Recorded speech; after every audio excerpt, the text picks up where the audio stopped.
What's going on, guys? Welcome back to CarX Street. Today we're going to be taking a look at my Class 5 R32 GTR racing tune. You guys know the drill. First I'm going to show you exactly how I like to drive the car, then we're going to hop into a race or two, see exactly how this thing performs, and then I'll take you through the entire tune and setup so you can try it out for yourself. As always, guys, if you do enjoy the tune of the video, feel free to leave a like down below, subscribe for more just like it. Let's get driving. Alright guys, so first things first, as with any tune, we have our launch. Same as the 400Z, you're just going to give it all the gas, let the clutch out, and you should be good to go. Now, I want to show you guys a little something about the red line. You'll notice on the stock gas, which we have in this car right now, that the car red line's around 8,500 RPM. If we head back into the gas station, however, and fill up on sport gas, you'll notice that that red line changes. So we're gonna head in here, grab the sport gas, and we're gonna give it another launch. Now I'm gonna leave it in first gear, and you'll notice that red line's about 500 RPM higher. So not only is that sport gas giving you a little bit of a horsepower bump, you're getting a little bit of an extension to your rev range as well. Now in this car, I feel like the sport gas is a huge benefit, and usually I run it in this car just because I like having that advantage when it comes to earning money and grinding. However, for today's video, I am gonna throw stock gas in this car just so you guys can see the difference. We're gonna do one race with the stock gas and then one race with the sport, and hopefully you guys will see why I like sport over stock. So driving around in the city a little bit here, you'll see that the car rotates really nicely under its own weight, just some brake and clutch. You barely ever need that handbrake to make a turn, and honestly in the Speedline Syndicate C5 races, the tracks barely ever get tight enough where you would need a handbrake turn anyway. But as we make a tight turn here, you'll see that the car does really well under its own weight,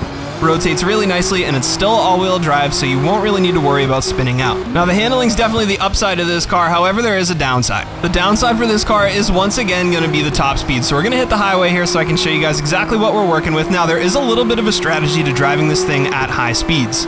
Whoa, buddy. What you're going to want to do is use up as much nitrous as you can through the end of 5th gear, so that way when you shift into 6th gear, you have an empty tank. 6th gear is a little bit longer, but still doesn't get to a super high top speed, but what it does allow you to do is build up nitrous over the course of those revs in that gear. So we're going to drive down the highway here in 6th gear until our nitrous fills up. A little bit longer here before we hit some turns. And there it is, full tank. We're going to hit the nitrous, and we're going to get a good drive out of this thing, get just over 300 kilometers per hour. So we hit 304, 305 there before the car maxes out. Now, again, in the Speedline Syndicate races, I don't think you're going to need to go that fast very often, but it is something to keep in mind if you are building this car for yourself. You may want to throw the 7-speed transmission in this car if you are planning on making some higher speed runs. Now, the reason why I didn't do that is because I threw a lot of money at this car to even get it as competitive as it is. It seems to me like some cars are just naturally more competitive within certain classes than others, which is a little bit of a bummer. I prefer a system where you can just build any car to be competitive in any class, but this car was definitely struggling, so I did throw a lot of credits and speed coin at this thing just to get it to be as competitive as it is. So that's a little bit of a bummer. Once again, guys, if you are looking to fix that up, you can do the 7-speed transmission, throw the same gear ratios at it, and just have a longer 7th for yourself as well. But while we're here at our first elite race, we're gonna hop in for our stock gas race, then we're gonna swap over to sport gas, and I'm gonna show you guys the difference. So here we are with our first elite race. Now we have a full tank of nitrous, which is gonna be really nice for our launch here as well. So we're gonna hold the gas, get that nice launch, and we're gonna hit the nitrous right off the rip and try and get out ahead a little bit easier. And of course we have a highway race here, so this is actually gonna make a liar out of me about never needing to go this fast in C5. This might actually be my first time doing this race in this car. Oh, never mind, we're not on the highway.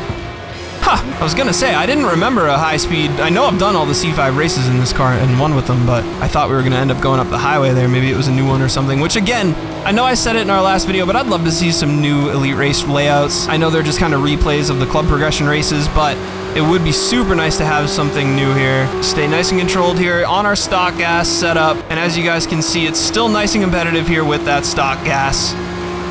Even on a little bit more of a higher speed track layout, we're in 5th gear, so we're gonna use that nitrous up once again. Get into 6th with the empty tank, and we're gonna build over time. We are so far out of the pack, it's not even funny. So 50% of the way through the race, we have absolutely gapped them on stock gas. And again, I think it's pretty important to use the nitrous at the beginning of the race, so if you can start an elite race with a full tank of nitrous, you're gonna do yourself some favors. You're gonna use the nitrous through 6th gear here, because, oh, maybe we will top out. We'll be a little bit conservative with the nitrous here. Yeah, we're on the highway for a little bit, so we'll let 6 do its thing naturally here, build out the rest of our nitrous, and we should be able to nitrous out to the finish line. And this is what I mean. So does the engine max out pretty easily? Yeah, it does, but in these C5 races, you're usually not gonna go so fast that it's gonna be a problem. So we're gonna use the nitrous and get all the way out to the finish line here.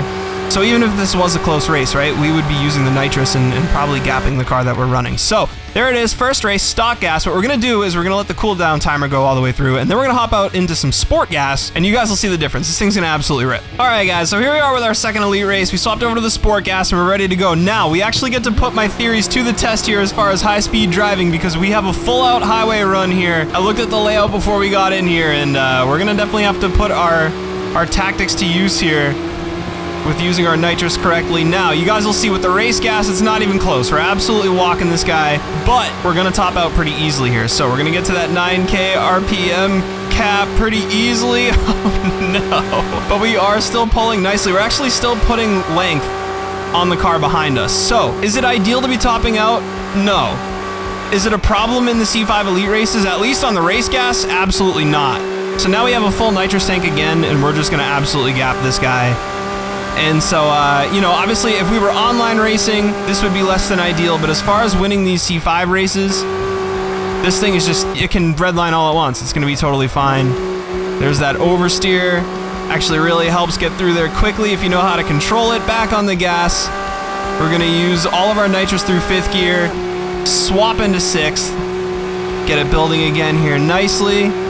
And it is just so far ahead. It's like night and day between the stock gas and the race gas. I definitely think the race gas is the way to go. Nitrous building out, 2 red line once again. Full tank, and we'll hit it now.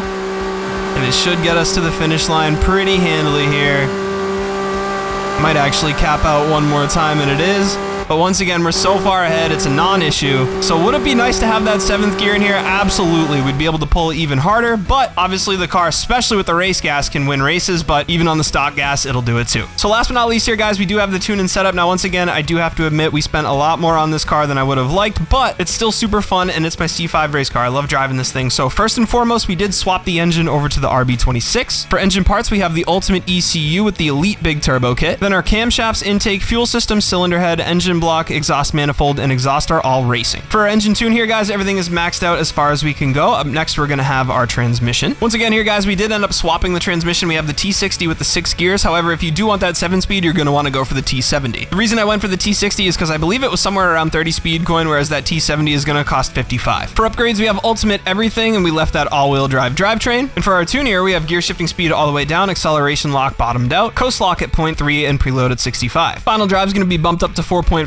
and then we actually have stock gearing 1st through 6th. Reverse gear is going to be stock here at 3.58 as well, and transmission losses is all the way down. Now the rear diff is really where the magic happens in my opinion. We have acceleration lock at 0.85, coast lock at 0.8, and preload at 74. For body, we're not running any street coin body mods, but what we are running is that elite weight reduction. We have the stock fuel tank here, as well as elite aerodynamics front and rear. Now we did make some tuning changes here in the body section. We have our weight down to 1326 with our weight distribution stock at 55. Our center of mass is down to 11.8 with our front aerodynamics at 33 and 1.8, and our rear aerodynamics stock at 36. Up next is suspension, where we have a little bit of a mix of things. I tried to save a little money with a couple of elite parts. We have elite front suspension arms and elite front stabilizer as well. We do have the ultimate brakes here, ultimate rear stabilizer, and then we have elite rear suspension arms as well as springs and dampers front and rear. Heading into suspension tuning next year, guys, we got our spring length down to 70, stiffness stock at 96 up front. Alignment values are all going to be stock here as well, guys. Car handles great as is, but our dampers we did make a little bit stiffer. So our slow bump up front is going to be 10-320, fast bump at 50-40, and then our rebounds are going to be stock. For brakes, we got our force all the way up at 12 and our balance at 63, and then we got our rear suspension here. So our rear spring length is brought down to 60, stiffness left stock at 63, stabilizer at 15, camber at -6, and toe at 0. Dampers are brought up a little bit again here, guys. We got our bumps at 6720 and 3360, and our rebound stock here as well. And then last but not least here, guys, we have the wheels section, where we have ultimate spacers front and rear. Our wheels are going to be 345/30 18s front and rear as well. And for tires, we're running the racing tires with a -5 sidewall. Now I am running Racing Plus tires on this car as well, in case you guys didn't see that in the races, or the tire letters that we can't remove here on the side of the tire, but I do run those tires on all of my race cars. Last but not least here, we have the tune settings for the wheels. We have our pressure stock here at 2 and 2, and our spacers are going to be 5 and 3. So that is going to do it for the entire tune and setup here on the R32 GTR race car. Once again, guys, you can run this car with stock gas or sport gas, but I highly recommend running it with sport gas. I feel like the return on investment is definitely worth it for a tank of gas to get you through a couple of elite races, and overall just a super fun car to drive drive. I don't know if I'd even necessarily call it done at this point. I feel like there's still some tweaking and stuff that could be done, but it's a winner and a ripper. So if you guys are interested in trying it out, definitely let me know what you think down in the comments below. If you made it this far in the video, I appreciate you guys watching a ton. If you did enjoy the video or enjoy the tune, feel free to leave a like down below as well. Subscribe for more videos just like this, and I'll catch you guys in the next one. Peace.